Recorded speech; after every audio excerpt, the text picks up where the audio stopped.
Hewan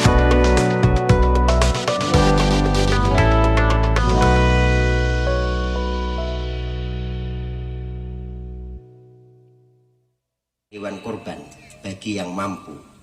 Penyembelihan hewan kurban tentunya bukan sebuah sekedar penyembelihan hewan-hewan tertentu kemudian disantap dan selesai begitu saja. Ibadah kurban memiliki pesan-pesan moral yang mesti kita teladani, yang mesti kita jalankan di dalam kehidupan kita sebagai seorang hamba Allah. Salah satu di antara pesan yang dapat kita ambil dari dalam ibadah kurban adalah terkait dengan pengorbanan atas kepentingan diri sendiri karena ada suatu kepentingan yang lebih besar. Dalam firman-Nya Allah Subhanahu wa taala berfirman, Bismillahirrahmanirrahim. La yanalallahu lumuha wala dimahuha walakin yanalhu taqwa minkum. Kadzalika sakhkharaha lakum litukabbirullaha ala ma hadakum wa basyiril muhsinin. Daging hewan kurban dan darahnya sekali-kali tidak akan pernah sampai kepada Allah, tetapi yang sampai kepadanya adalah ketakwaannya. Demikianlah dia menundukkan untuk kamu agar kamu mengagungkan Allah atas petunjuk yang dia berikan kepadamu, dan sampaikanlah kabar gembira kepada orang-orang yang berbuat baik.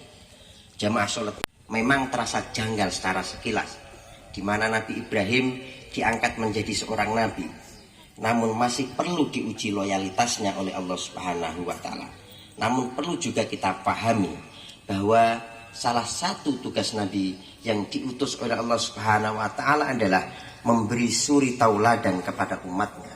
Salah satunya adalah bagaimana manusia untuk taat kepada Tuhannya dan sabar terhadap ketentuan. Musyrik, orang-orang jahiliyah cenderung menghormati bahkan mengkultuskan hewan-hewan tertentu. Dalam firman-Nya, ma ja'alallahu min bahiratin wala sa'ibati wala wasilati wala hamim walakinnal ladzina kafaru yaftaruna 'alallahil kadziba waqtaruhum la ya'qilun.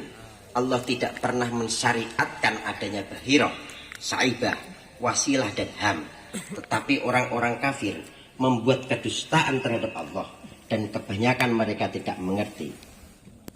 Menurut manusia pada zaman jahiliyah waktu itu, nama-nama hewan kurban di dalam ayat Al-Maidah surat 3 tidak boleh diganggu, tidak apalagi disembelih kemudian dimakan.